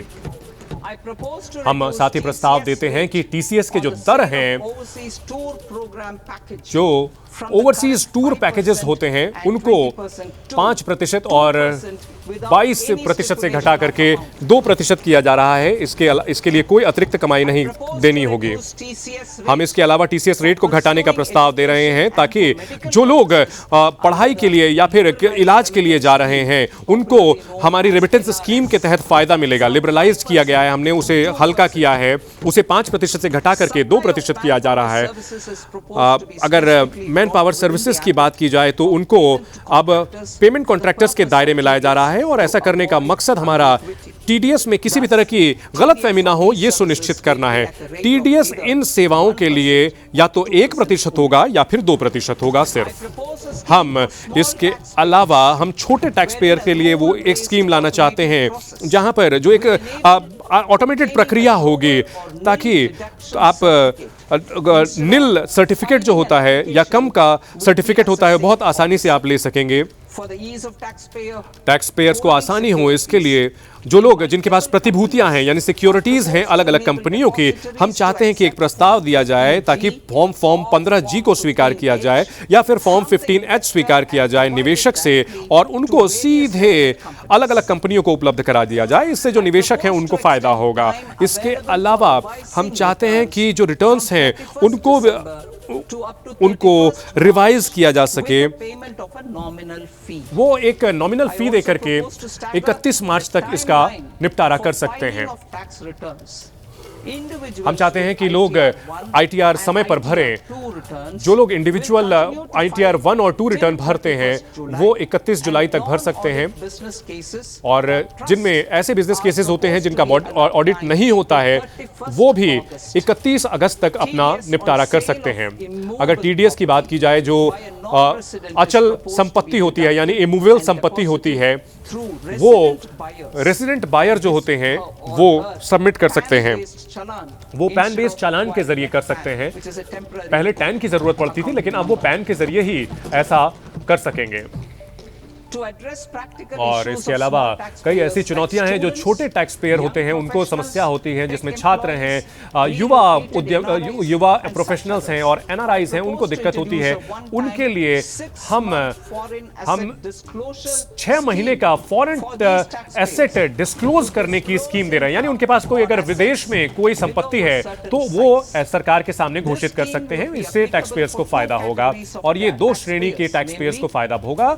इनके नाम है पहला जिन्होंने पहले अपनी वित्तीय कमाई जो है जो विदेशों में हुई थी उसका ऐलान नहीं किया था, और दूसरी कैटेगरी होगी जिन्होंने डिस्क्लोज तो किया था अपनी विदेश की संपत्ति को और उन्होंने टैक्स तो पे किए थे लेकिन उसको संपत्ति का ऐलान नहीं किया था। इस संपत्ति की सीमा 1 करोड़ रुपए होगी। वो 30% जो वैल्यू होगी, कीमत होगी वो दे सकते हैं और 30% जो अनडिस्क्लोज इनकम होंगी उसका टैक्स दे सकते हैं। ये 30% की जो टैक्स वो देते हैं उससे अलग होगा, ये पेनल्टी होगी। इसके अलावा जो कैटेगरी बी है यानी दूसरी कैटेगरी है जो एसेट वैल्यू है ये 5 करोड़ तक की होती है। इसमें जो छूट मिलेगी पेनल्टी और प्रोसिक्यूशन यानी जो कानूनी प्रक्रिया है वो उपलब्ध होगी। वो 1 लाख रुपए देकर के छूट का फायदा उठा सकते हैं। इसके अलावा पेनल्टी को हम तर्कसंगत बनाना चाहते हैं, प्रोसिक्यूशन को तर्कसंगत बनाना चाहते हैं। हम चाहते हैं कि अलग अलग जो व्यवस्था है ये कहीं ना कहीं बड़ी चुनौती होती है जो असेसमेंट की प्रक्रिया को बाधित करती है और हम चाहते हैं कि उसको एक सामान्य तरीके से आगे बढ़ाया जाए और जो इंटरेस्ट लायबिलिटी होती है जो टैक्स पेयर पर वो बहुत ज्यादा नहीं होगा। जो पहली एपेलेट अथॉरिटी है यानी शीर्षस्थ मध्यस्थ पंचायत संस्था होती है, देखिए अगर आप पहले पे करते हैं तो उसकी जो सीमा है, क्वांटम है, उसको कम किया गया है और उसको 20% से घटाकर 10% किया गया है। और इसके अलावा हम अतिरिक्त जो मुकदमेबाजी होती है उसको हम कम करना चाहते हैं। हम चाहते हैं टैक्स पेयर्स को फायदा हो, सरल हो वो, इसलिए हम चाहते हैं कि वो टैक्स रिटर्न्स को बेहतर कर सकें। रीअसेसमेंट की जो प्रोसीडिंग्स होती है और अतिरिक्त 10% जो टैक्स रेट होता है उसका वो इस्तेमाल कर सकते हैं। जो असेसिंग ऑफिसर जो होता है वो सिर्फ जो अपडेटेड रिटर्न होता है सिर्फ उसी का वो ध्यान रखेगा। इसमें एक हम ये ढांचा बनाना चाहते हैं कि किसी भी तरह से पेनल्टी ना हो, किसी भी तरह से उनके खिलाफ कार्रवाई ना हो, ये सुनिश्चित हो। इसके अलावा हम प्रस्ताव देना चाहते हैं कि देखिए अगर गलत आपने रिपोर्टिंग की है उससे भी छूट देने के लिए हम प्रस्ताव दे रहे हैं। इसके लिए टैक्सर्स को जो टैक्स का पूरा 100% तो देना होगा, लेकिन टैक्स और उसके अलावा जो ब्याज होगा वो तो देना पड़ेगा। देखिए आप अगर अकाउंट को ऑडिट नहीं कराया गया है, आपने ट्रांसफर प्राइसिंग की ऑडिट रिपोर्ट जो थी अगर वो नहीं बताई है तो उसके लिए भी हमारे पास प्रावधान है। हम चाहते हैं कि इसे हम फी में कन्वर्ट कर देंगे।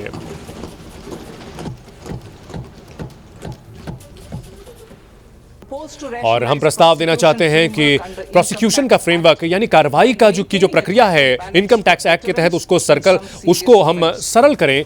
लेकिन जो गंभीर मामले हैं उनको अलग तरीके से हम ट्रीट करेंगे। अगर आप अपने बुक्स ऑफ और अकाउंट को आप प्रस्तुत नहीं करते हैं, टीडीएस जहां पर हमने इसको अपराध की श्रेणी से बाहर कर दिया है। देखिए, जो छोटे अपराध होंगे उसमें सिर्फ और सिर्फ वहां फाइन लगेगा, जुर्माना लगेगा, और बाकी के जो प्रावधान हैं वो ये देखा जाएगा कि जो चूक है वो कितनी गंभीर है, क्या वो अपराध की श्रेणी में आती है या नहीं आती है। इसमें भी 2 साल के अंदर आप इसमें आगे बढ़ सकते हैं। इसमें 2 साल की सजा का प्रावधान होता है और अब अदालतों के पास इसके लिए जिम्मेदार होती है। देखिए, फिलहाल अभी जो विदेश में अगर आपके पास जो संपत्ति है उसको आप ऐलान नहीं करते हैं, अगर 20 लाख से कम की संपत्ति है तो हम उनको छूट देंगे, उनको कार्रवाई से छूट रहेगी और ये 2024 से ही लागू होगा। यानी जिनके पास विदेशी संपत्ति है वो 1 अक्टूबर 2024 से इस छूट का फायदा ले सकते हैं। जो कोऑपरेटिव्स हैं, सहकारी संस्थाएं हैं, हमने सरकार के तौर पर उनको बहुत मदद करने की कोशिश की है। हम दूध, दलहन, तिलहन इन सब में मदद की है और हमने उनको प्रोत्साहित भी किया है। हम चाहते हैं कि उनको जो ये छूट मिलती जा रही है वो जो पशुधन के लिए जो चारा होता है और कपास होता है उसमें ये छूट को बढ़ाया जा रहा है। हम चाह रहे हैं कि जो सहकारी समितियों के बीच आपस में डिविडेंड होता है, हम चाहते हैं कि जो 3 साल की उन्हें छूट दी जाएगी। जो डिविडेंड इनकम होती है, जो राष्ट्रीय कोऑपरेटिव यानी सहकारी संस्था होती है, उनको छूट मिलेगी और ये 31/1/2026 से लागू रहेगी। और ये सिर्फ और सिर्फ ये अपने सहकारी जो सदस्य हैं उन्हीं को देने के लिए आप दे सकते हैं, इस छूट का फायदा कर सकते हैं। जो हमारे ग्रोथ इंजन को कई जो एनर्जी है, जो इंडस्ट्रीज है, उनसे मदद की जा रही है। आईटी से जुड़ी हुई जो हमारे सेक्टर है वो मदद कर रहे हैं और R&D सर्विसेज भी इसमें मदद कर रहे हैं। हम सॉफ्टवेयर डेवलपमेंट की अगर बात की जाए तो ये जो कारोबार हैं वो बेहतर तरीके से काम कर रहे हैं और ये एक दूसरे से जुड़े हुए हैं। और ये जो सेवाएं हैं, हम चाहते हैं कि इनको एक श्रेणी में लाया जाए, इनको इंफॉर्मेशन टेक्नोलॉजी सर्विस के तहत लाया जाएगा, इनको एक कॉमन सेफ मार्जिन में लाया जाएगा।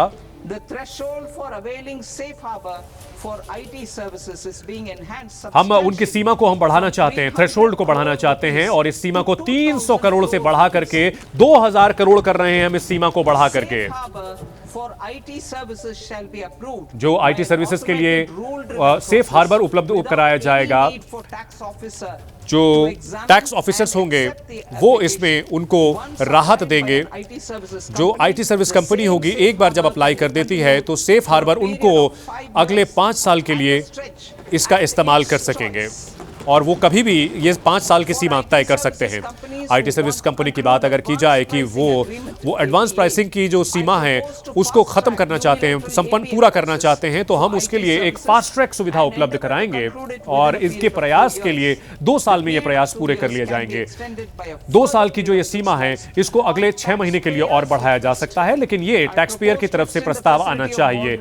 हम चाहते हैं कि जो मॉडिफाइड रिटर्न्स हैं वो बेहतर तरीके से उपलब्ध हो और जो इससे जुड़ी हुई एंटिटीज हैं उनको मिल सके।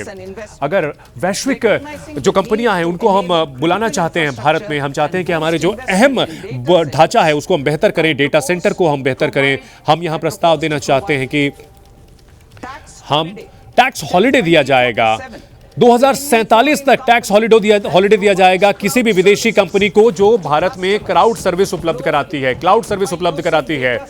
और अगर वो डेटा सेंटर सर्विस अगर भारत में देती है, भारत में डेटा सेंटर बनाती है, तो उनको 2047 तक टैक्स हॉलिडे दिया जाएगा और भारत की रीसेलर एंटिटी के जरिए वो इसका फायदा उठा सकते हैं। इसके अलावा हम और प्रस्ताव देना चाहते हैं। हम यहां पर प्रस्ताव देना चाह रहे हैं कि 15% की सेफ हार्बर दी जाएगी।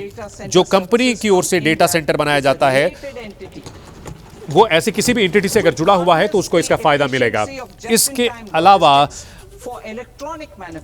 यथा समय लॉजिस्टिक उपलब्ध हो सके, इसके लिए हम चाहते हैं कि जो सेफ हार्बर मिलेंगे नॉन रेसिडेंट्स को, at a profit margin of 2%. गोदाम बनाए जा सकते हैं और इनवॉइस वैल्यू का 2% इसमें उनको छूट के तौर पर मिलेगा। Will be much slower than in competing इसमें jurisdictions. 0.7% का रिजल्ट होगा और टैक्स होगा और ये बहुत कम होगा पहले के मुकाबले। हम चाहते हैं कि I propose हम to provide चाहते हैं कि exemption from income tax for 5 years हम 5 साल to के any लिए non-resident who provides capital goods, जो भी equipment, कैपिटल or गुड्स और जो उपकरण उपलब्ध कराता है उसको अगले 5 साल के लिए काफी कम कीमत पर हम ब्याज दर पर उपलब्ध कराएंगे। हम चाहते हैं कि जो भी उत्पादक होंगे वो लंबे समय तक यहाँ पर निर्माण करते रहें। हम चाहते हैं कि उनको non-India source global non India sourced यानी कि जो भारत से बाहर उनके पास अगर संपत्ति है तो उसको 5 साल तक के लिए छूट दी जाएगी नोटिफाइड स्कीम के जरिए।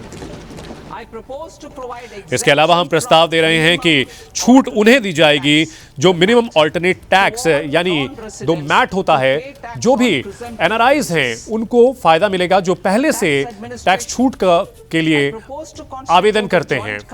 हम चाहते हैं इसके लिए एक संयुक्त कमेटी बनाई जाए जो कॉर्पोरेट अफेयर्स और central board of direct taxes इसमें शामिल रहेंगे ताकि इनकी जो भी जरूरतें हैं उनको शामिल किया जा सके और जो भी कमाई कर रहे हैं और जो डिस्क्लोज करना चाहते हैं वो प्रक्रिया सरलीकृत हो सके और जो भारत की जो टैक्सेशन व्यवस्था है उसके हिसाब से उनको पर्याप्त फायदा मिल सके।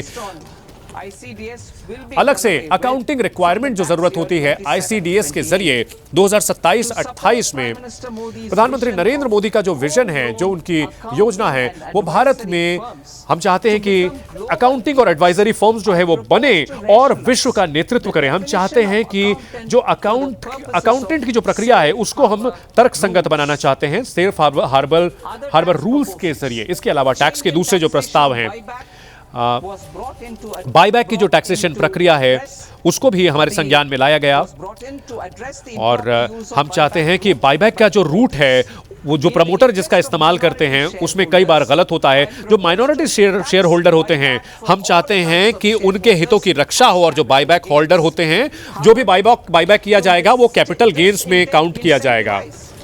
वो कैपिटल गेन में देखिए बाईबैक जो है हम चाहते हैं कि टैक्स में जो आर्बिट्राज होता है यानी जो व्यवस्था होती है उसका गलत इस्तेमाल ना हो ये भी सुनिश्चित करेंगे और टैक्स की जो व्यवस्था है कॉर्पोरेट प्रोमोटर्स को 22% की टैक्स की छूट मिल रही है और 30% उन्हें मिलेगा जो नॉन प्रमोटर इन्वेस्टर हैं। टीसीएस रेट जो कुछ खास उत्पाद हैं जैसे कि लिकर यानी शराब है और जो उनको तर्कसंगत किया जाएगा 5% से घटाकर इसे 2% किया जाएगा। इसके अलावा हम प्रस्ताव देना चाहते हैं कि एसटीटी जो फ्यूचर्स पर है उसे 0.05% किया जाएगा। फिलहाल ये 0.02% है। ऑप्शंस का जो प्रीमियम होता है एसटीटी ये भी बढ़ाया जाएगा। ये फिलहाल 0.1% है, इसे बढ़ाकर 0.15% किया जा रहा है। ये ऑप्शन और फ्यूचर जो शेयर मार्केट में होता है उनके लिए ये नियम है। 2019 में कॉर्पोरेट्स के लिए हमने टैक्स रिजीम को सामान्य बनाने की कोशिश की थी और ताकि कारोबार बेहतर हो सके और हम चाहते हैं कि कंपनियों को हम बढ़ावा दें ताकि वे नए रिजीम में शिफ्ट करें यानी कि जो नया टैक्स रिजीम है उसमें शिफ्ट करें ताकि वो बेहतर तरीके से मैट का क्रेडिट का फायदा ले सकें, मिनिमम ऑल्टरनेट टैक्स क्रेडिट जो होता है उसका फायदा ले सकें। हम प्रस्ताव दे रहे हैं कि जो नए रिजीम में हैं उनको ही इस छूट का फायदा मिलेगा, मैट छूट का फायदा मिलेगा और नए रजीम में उन्हें 1/4 पर इसका फायदा मिलेगा। मैट की अगर बात की जाए तो ये अंतिम टैक्स होने जा रहा है और इसमें आगे और कोई भी जो ऋण है क्रेडिट को जो एक्यूमुलेशन होता था 2026 से आगे उनका फायदा नहीं मिलेगा। देखिए फाइनल टैक्स जो है उसे 14% किया जा रहा है। फिलहाल जो मैट रेट 15% है उसे 14% किया जा रहा है। जो मैट क्रेडिट है टैक्स पेयर्स को जो दिया जा रहा है जो 13 मार्च 2026 तक हो रहा है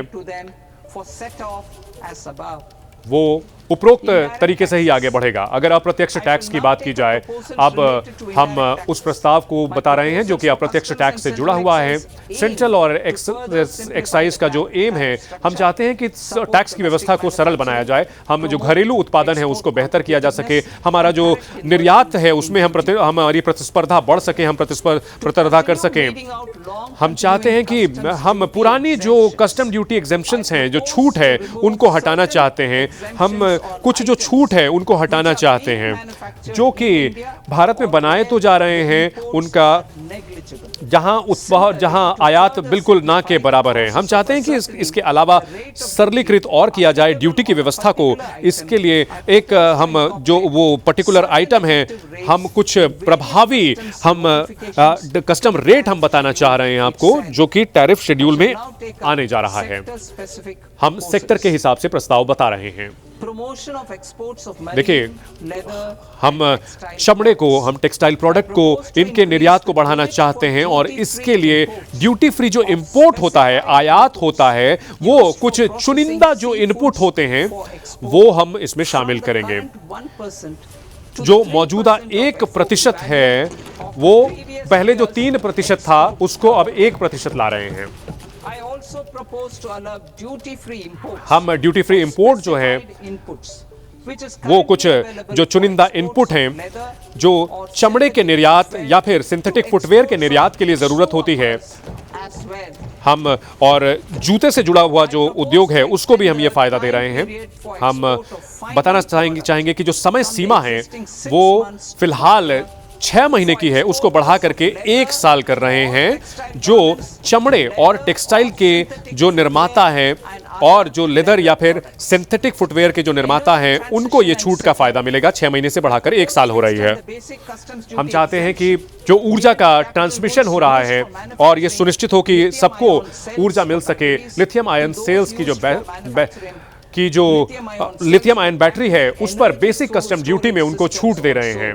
इसके अलावा जो भंडारण करते हैं उनको भी ये छूट मिलेगी। हम चाहते हैं कि बेसिक कस्टम ड्यूटी यानी BCD जो है वो सोडियम एंटीमोनेट सोलर ग्लास में जिसका इस्तेमाल किया जाता है उसको भी इस छूट का फायदा मिलेगा। अगर नाभिकीय ऊर्जा यानी न्यूक्लियर पावर की बात की जाए तो जो मौजूदा बेसिक कस्टम ड्यूटी है उसकी जो छूट है उसमें जो आयात की जरूरत पड़ती है कुछ खास उत्पादों के लिए, उसको 2035 तक बढ़ाया जा रहा है और हम सारे न्यूक्लियर प्लांट्स में उसको बढ़ा रहे हैं। इसमें उनकी जो क्षमता होती है ये कोई मायने नहीं रखती है। इसके अलावा क्रिटिकल मिनरल्स की अगर बात की जाए, जो अहम खनिज हैं, वो उनमें हम प्रस्ताव दे रहे हैं कि जो कैपिटल गुड्स होते हैं जिनको हम आयात किया जाता है उनको भी हम फायदा देंगे। बायोगैस मिली हुई CNG, जो बायोगैस में जो बायोगैस ब्लेंडेड CNG जो होती है उसको पूरी तरह से इसमें शामिल किया जा रहा है। इसके अलावा अगर बात की जाए हमारे नागरिक और रक्षा उड्डयन की, अगर बात की जाए एविएशन की बात की जाए, तो इसमें जो छूट है वो बेसिक कस्टम ड्यूटी उनको भी इसका फायदा मिलेगा। हम प्रस्ताव दे रहे हैं कि जो बेसिक कस्टम ड्यूटी जो कच्चा माल चाहिए होता है आयात किया जाता है, जो एयरक्राफ्ट बनाने में इस्तेमाल किया जाता है, जो मेंटेनेंस में इस्तेमाल किया जाता है, उनको भी इस छूट का फायदा मिलेगा।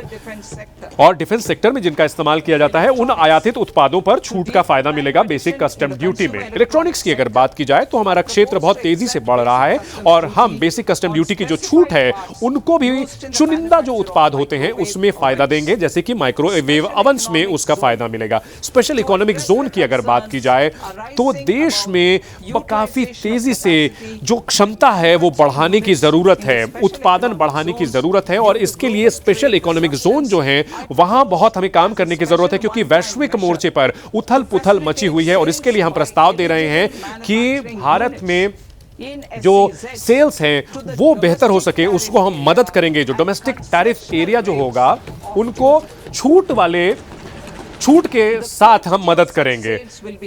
जो देखिए जो बिक्री होगी वो एक तय सीमा तक ही होगी और एक्सपोर्ट्स का एक हिस्सा होना चाहिए। हम चाहते हैं कि कई रेगुलेटरी जो नियम होते हैं यानी नियामक होते हैं उनमें हम थोड़े चेंजेस करेंगे और हम चाहते हैं कि सबको बराबरी का मौका मिले। जो डीटीए में काम कर रही हैं उनको भी फायदा मिले। हम चाहते हैं कि लोगों के जीवन आसान हो, ईज ऑफ लिविंग पर हम काम करेंगे। हम चाहते हैं कि कस्टम ड्यूटी उन चीजों पर हम कम करेंगे जो कि लोग अपने निजी इस्तेमाल करते हैं। जो भी आप निजी इस्तेमाल के लिए आप करते हैं उनमें 20% से घटा करके बेसिक कस्टम ड्यूटी को 10% किया जा रहा है, जो लोगों के निजी इस्तेमाल की चीज है।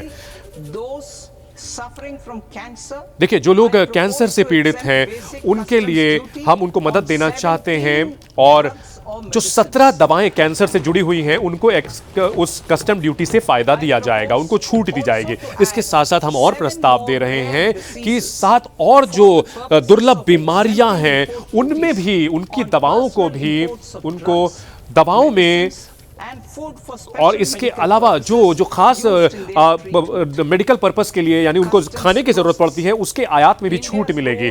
कस्टम प्रोसेस की अगर बात की जाए, देखिए, भारत का जो कस्टम प्रोसेस है बहुत तेजी से आगे बढ़ रहा है, और हमारी जो आकांक्षाएं हैं, हमारी जो महत्वाकांक्षाएं हैं उसमें अहम भूमिका निभा रहा है। इसके लिए हम चाहते हैं कि जो कम से कम निगरानी हो, कम से कम दखलंदाजी हो, और जो कारोबार है वो बेहतर तरीके से हो सके। हम चाहते हैं कि भरोसे के आधार पर सिस्टम बनाया जाए, व्यवस्था बनाई जाए। हम चाहते हैं कि टियर 2 और टियर 3 के जो ऑपरेटर्स हैं उनको फायदा मिले। AEOs हम उनको कहते हैं, उनको 15 दिनों से बढ़ा करके 30 दिन की छूट दी जा रही है। हम चाहते हैं कि जो ऐसी ही ड्यूटी जो है ये छूट जो बढ़ाई जा रही है ये उनको भी मिल पाएगी। टियर 3 के जो AEO हैं वो भी इसका फायदा ले सकेंगे। हम चाहते हैं कि कारोबारियों को बेहतर तरीके से प्लानिंग करने की सुविधा मिले, उनको स्थिरता मिले। हम चाहते हैं कि कस्टम्स को हम आसान करना चाहते हैं, और अब 3 साल से बढ़ा करके सीमा इसको 5 साल बढ़ा रहे हैं, और इसमें सरकार की योजना साफ है। सरकारी जो एजेंसियां हैं उनको ये छूट मिलेगी कि वो AEO की एक्रेडिटेशन दे सकते हैं। वो उन जो कंपनियां हैं उनके कार्गोज को आसानी से मंजूरी दे सकती हैं। इसके अलावा जो सप्लाई चेन है, जो यानी आपूर्ति की श्रृंखला है, उसको बेहतर कर सकते हैं, ताकि जो कार्गो की जो वेरिफिकेशन की प्रक्रिया है यानी पहचान करने की प्रक्रिया है वो आसानी से हो सकेगी। एक्सपोर्ट कार्गो जो कि इलेक्ट्रॉनिक सीलिंग का इस्तेमाल करते हैं, एक्सपोर्ट कार्गो जो कि इलेक्ट्रॉनिक सीलिंग का इस्तेमाल करते हैं, उनको भी फैक्ट्री से ही क्लियरेंस दे दी जाएगी। देखिए, आयात करने के लिए जो कोई कंप्लायंस यानी अनुपालन की जरूरत नहीं पड़ती है, वो क्लस्टर्ड इंपोर्टर के जरिए अगर आते हैं तो उनको किसी मंजूरी की जरूरत नहीं पड़ेगी। वो सिर्फ कस्टम को अपनी प्रक्रिया के बारे में जानकारी दे सकते हैं, और इससे जो उत्पाद आता है उसको तुरंत छोड़ दिया जाएगा। आयातकों को फायदा होगा। वेयर हाउस ऑपरेटिव सिस्टम जो होता है यानी गोदामों में जो सिस्टम होता है, वहां इलेक्ट्रॉनिक ट्रैकिंग की जा सकेगी, और वहां पर रिस्क के आधार पर ऑडिट भी की जा सकेगी। हम ये सुधार लागू करना चाहते हैं, और ये जो अफसर होंगे वो फैसला ले सकेंगे, ताकि जो यहाँ हमारा जो अनुपालन का खर्च होता है यानी कॉम्प्लायंस का जो कॉस्ट होता है वो कम हो सकेगा। ईज ऑफ डूइंग बिजनेस यानी कारोबारी सुगमता की अगर बात की जाए तो जो मंजूरियां होती हैं अलग अलग एजेंसी से होती है, उसको हम चाहते हैं कि बहुत आसानी से हो सके एक डिजिटल विंडो के जरिए। हम 2026-27 के इस फाइनेंशियल ईयर के खत्म होते होते इसको हम लागू कर लेंगे, जिसमें भोजन, ड्रग्स, जो पौधे होते हैं, इसके अलावा ऐसी चीजें होती हैं जो कि पशुओं के काम आती हैं, उन सबको इसमें शामिल किया जाएगा।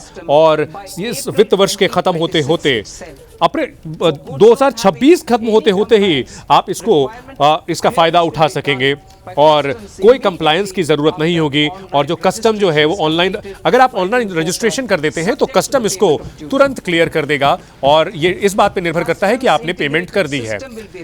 कस्टम से इंटीग्रेटेड सिस्टम यानी कस्टम से जुड़ा हुआ जो सिस्टम है वो जल्द ही लागू कर दिया जाएगा। सारे कस्टम जो प्रोसेसेस हैं उस पर लागू किया जाएगा। हम एडवांस इमेजिंग लाएंगे ताकि बिना ज्यादा दखलंदाजी किए हुए पहचान हो सकेगी AI का इस्तेमाल करते हुए। हम चाहते हैं कि हम हर कंटेनर को स्कैन कर सकें और हम एआई के जरिए हर एक मेजर पोर्ट पर यह स्कैनिंग बिना ज्यादा दखलंदाजी के कर सकेंगे। हम चाहते हैं कि जो भारतीय मछुआरे हैं उनको मदद करें ताकि वो अपनी आर्थिक जो पूरी क्षमता है उसका इस्तेमाल कर सकें, वो अपने जो आसपास का समुद्री इलाका है उसका इस्तेमाल कर सके। उसके लिए देखिए, भारत का जो भी नौका होगी वो इकोनॉमिक जोन में जाती है या फिर समंदर में जाती है तो उस पर ड्यूटी नहीं लगेगी। जो भी फ्री सी में जाकर के मछुआरे मछली पकड़ते हैं उस पर ड्यूटी नहीं लगेगी। अगर और ऐसा जो मत्स्य मछली का उत्पाद वहां पहुंचता है, एक्सपोर्ट ऑफ गुड्स के तौर पर इसे ट्रीट किया जाएगा। हम चाहते हैं कि जो छोटे कारोबारी हैं और छोटे हमारे जो हमारे आर्टिसन हैं, यानी कि जो कारीगर हैं, उनको हम ई कॉमर्स से जोड़ना चाहते हैं। हम चाहते हैं कि पहली अभी जो 10 लाख की जो सीमा है पर कंसाइनमेंट में, उसको हम पूरी तरह से हटा रहे हैं और ये 4 साल के लिए लागू होगा। जिस तरह से जो उत्पाद वापस किया जाता है उसको सही एआई का इस्तेमाल करते हुए, तकनीक का इस्तेमाल करते हुए उनकी पहचान की जाएगी। हम चाहते हैं कि बैगेज क्लियरेंस जो होता है, जो कि अंतर्राष्ट्रीय यात्रियों को कई बार दिक्कतों का सामना करना पड़ता है, उनकी जो चिंताएं हैं वो जायज़ हैं। हम चाहते हैं कि जो ड्यूटी फ्री एलिमेंट्स हैं वो उनको यात्रा करने में दिक्कत ना हो, उनको एयरपोर्ट से आवाजाही के समय दिक्कत ना हो, ये सुनिश्चित हो सके। जो ईमानदार टैक्स पेयर हैं वो अपने तमाम जो चुनौतियां होती हैं उनको वो सुलझाना चाहते हैं। उनको हम चाहते हैं कि वो अतिरिक्त अमाउंट दे सकते हैं, उनको पेनल्टी नहीं लगेगी। माननीय स्पीकर महोदय, इसके साथ हम बजट का समापन करते हैं और समर्पित करते हैं इस पवित्र सदन को। जय हिंद।